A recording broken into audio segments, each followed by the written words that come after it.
Yang pertama, ada sebuah buku dari Jim Collins yang berjudul Good to Great. Salah satu isinya adalah First Who, Then What. Maksud dari kalimat tersebut bisa digambarkan seperti seorang nahkoda yang akan membawa kapalnya menuju tujuannya. Jika dia hanya berangkat sendirian, tentu kemungkinan berhasilnya akan sangat kecil. Tapi apa yang membuatnya menjadi sangat mungkin?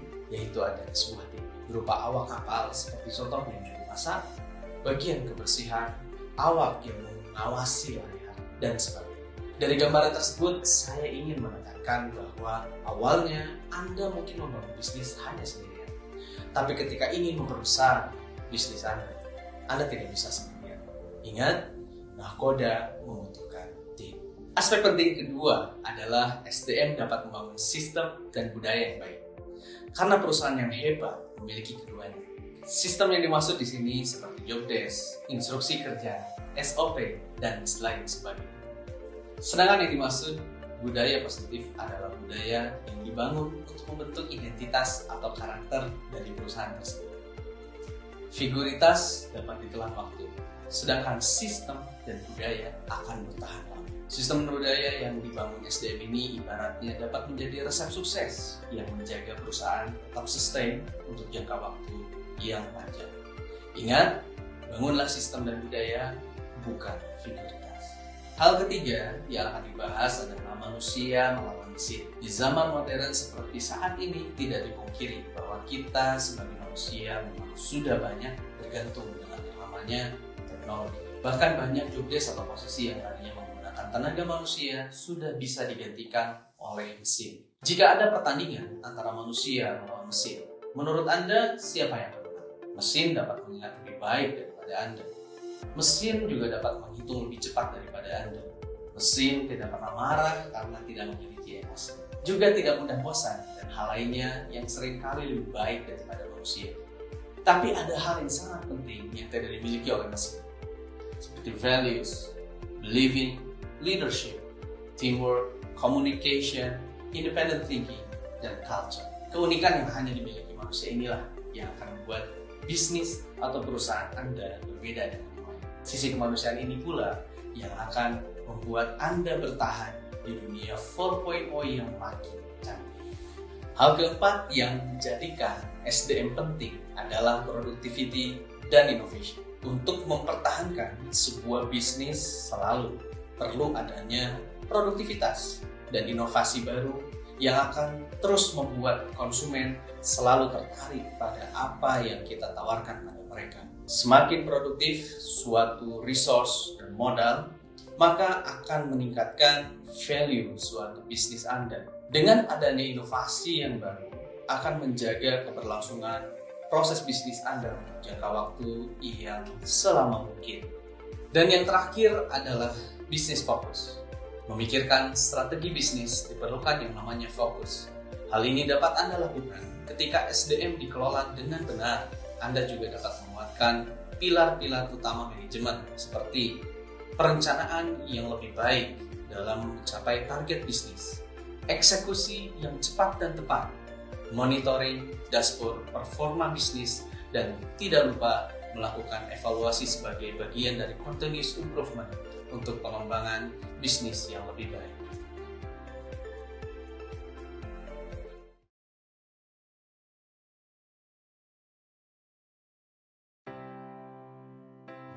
Assalamualaikum warahmatullahi wabarakatuh. Alhamdulillah, jumpa kembali dengan saya, Ibu Sumiati.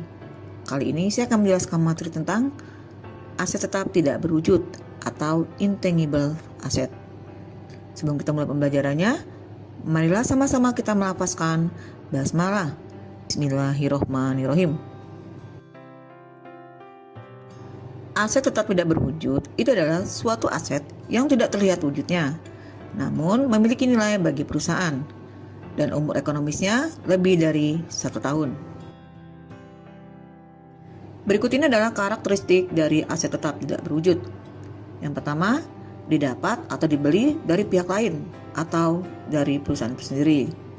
Kemudian yang kedua, memberikan hak istimewa pada perusahaan.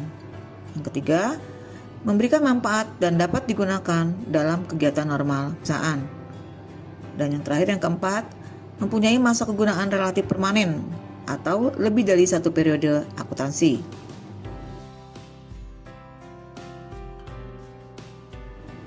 Ada 5 jenis aset tetap tidak berwujud ya. Yang pertama goodwill, yang kedua hak paten, yang ketiga hak cipta, yang keempat merek dagang, dan yang kelima adalah franchise. Yang pertama goodwill. Goodwill itu adalah nilai lebih yang dimiliki oleh suatu perusahaan karena perusahaan tersebut memiliki nama baik, kemudian punya letak yang strategis dan punya manajer yang baik, atau untuk nilai lebih lainnya. Ya. Kemudian yang kedua adalah hak paten. Hak paten itu adalah hak tunggal yang diberikan pemerintah melalui Direktorat Paten kepada perorangan atau suatu badan untuk memanfaatkan suatu penemuan tertentu. Ya, jadi kalau kamu menemukan sesuatu yang sangat bermanfaat oleh orang banyak, itu kamu bisa mematenkannya, ya. Kemudian yang ketiga adalah hak cipta. Hak cipta ini biasanya berhubungan dengan karya seni, ya.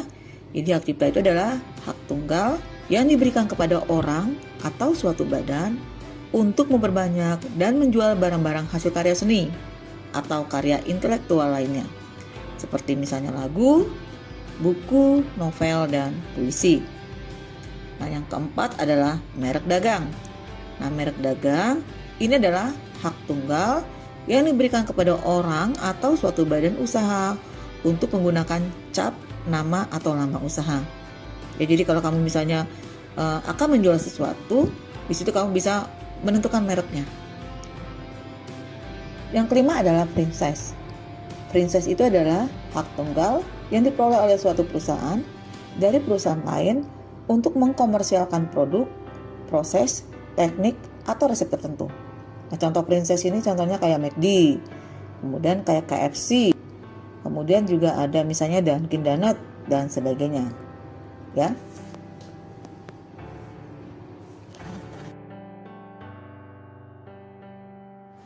Sekarang bagaimana cara kita menentukan harga perolehan aset tetap tidak berwujud, ya? Aset tetap tidak berwujud itu dinilai atau diukur sesuai dengan harga perolehannya. Nah, biaya perolehan aset tetap tidak berwujud itu terdiri dari yang pertama harga beli. Di sini termasuk dengan biaya masuk atau impor, ya, dan pajak pembelian yang tidak dapat dikembalikan setelah dikurangi diskon dan rabat. Kemudian yang kedua, segala biaya yang dapat dikaitkan secara langsung dalam mempersiapkan aset tetap tersebut sehingga siap untuk digunakan, ya. Nah, sekarang bagaimana dengan pencatatan aset tetap tidak berwujud? Pencatatan aset tetap tidak berwujud, ini ada dua yang akan kita lakukan. Yang pertama, kita akan melakukan pencatatan saat pembelian. Kemudian yang kedua, kita akan melakukan pencatatan untuk amortisasi. Nah, untuk amortisasi ini adalah penyusutan, ya. Jadi kita mencari berapa besarnya beban penyusutan untuk aset tetap tidak berwujud. Biasanya menggunakan metode garis lurus, ya. Jadi untuk secara sederhana, ketika perusahaan melakukan pembelian aset tetap tidak berwujud, maka jurnal yang akan dibuat oleh perusahaan itu adalah di sebelah debitnya akan ada nama aset tetap tidak berwujud, ya. Kemudian kreditnya adalah kas. Nah, ketika aset tetap tidak berwujud tersebut diamortisasi atau disusutkan, maka jurnal yang akan dibuat oleh perusahaan itu adalah di sebelah debitnya adalah biaya amortisasi atau beban amortisasi, kreditnya adalah nama aset tetap tidak berwujud. Untuk lebih jelasnya, sekarang langsung ke contoh soal.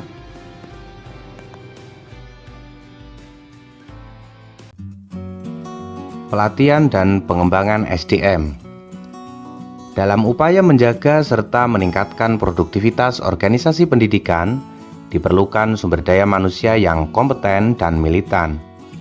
Dinamika perubahan sosial serta perkembangan teknologi bergerak secara cepat, sehingga memerlukan personalia yang adaptif dalam setiap perubahan. Karena itu, pemberian pelatihan dan pengembangan bagi SDM menjadi agenda penting untuk membangun organisasi pendidikan yang unggul dan kompetitif. Pelatihan dan pengembangan merupakan serangkaian aktivitas yang dirancang untuk meningkatkan pengetahuan, keterampilan, dan kemampuan pegawai dalam sebuah organisasi. Pemberian pelatihan dimaksudkan untuk meningkatkan kemampuan teknis pada suatu pekerjaan tertentu, sedangkan pengembangan dimaksudkan untuk meningkatkan kemampuan konseptual dan manajerial bagi para pegawai. Sebelum menentukan bentuk dan sasaran pelatihan pengembangan, harus dilakukan terlebih dahulu analisis kebutuhan sesuai perencanaan SDM. Ada dua aspek sebagai pertimbangan prioritas dalam menentukan bentuk dan sasaran pelatihan pengembangan, yakni urgensi dan mendesaknya suatu pekerjaan yang ditelaah melalui hasil analisis jabatan, serta tingkat kompetensi pegawai melalui telaah hasil penilaian kinerja.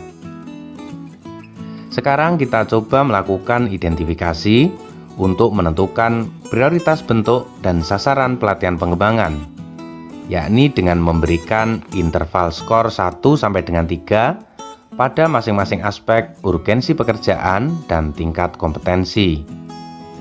Urgensi pekerjaan tertinggi kita berikan skor 3, turun sampai dengan skor 1 untuk urgensi pekerjaan terendah. Sementara tingkat kompetensi pegawai juga diberikan dalam interval skor 1 sampai dengan 3. Mulai dari tingkat ahli diberikan skor 1 sampai dengan skor 3 untuk tingkat kompetensi rendah. Selanjutnya, masing-masing skor kita kalikan secara berurutan untuk mendapatkan nilai tertinggi. Dari hasil ini terlihat bahwa kode TD atau urgensi pekerjaan paling tinggi dengan tingkat kompetensi pegawai paling rendah yang menjadi prioritas utama dalam pemberian pelatihan pengembangan. Agar mempermudah pemahaman, sekarang kita coba langsung menelaah pada suatu jabatan, misalnya seorang guru. Dari ilustrasi ini, terlihat 3 tingkatan urgensi tugas guru. Pertama, membuat media pembelajaran berbasis IT yang dinilai memiliki tingkat urgensi tertinggi diberikan skor 3. Menyusun kisi-kisi soal ulangan, tingkat urgensinya sedang dengan skor 2. Dan yang ketiga, membuat kalender pendidikan, tingkat urgensinya rendah diberikan skor 1. Di samping itu, dari hasil penilaian kinerja diperoleh tingkatan kompetensi guru dengan hasil sebagai berikut. Guru kategori A memiliki kompetensi tinggi atau ahli diberikan skor 1.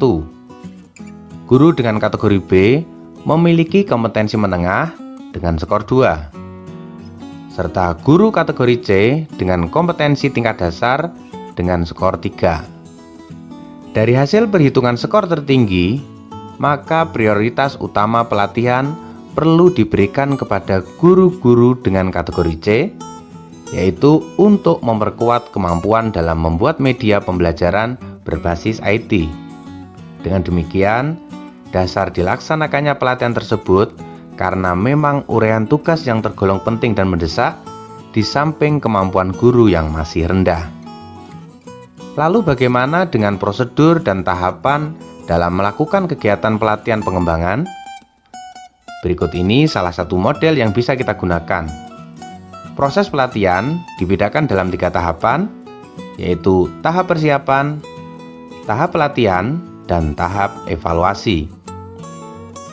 Tahap persiapan meliputi proses analisis kebutuhan dalam peningkatan kapasitas SDM dan organisasi, kemudian mengembangkan tujuan pelatihan, serta menyusun standar penilaian hasil pelatihan.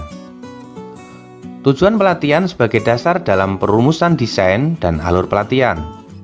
Kemudian, proses pelatihan harus disesuaikan dengan desain dan juga standar mutu pelatihan yang telah ditetapkan.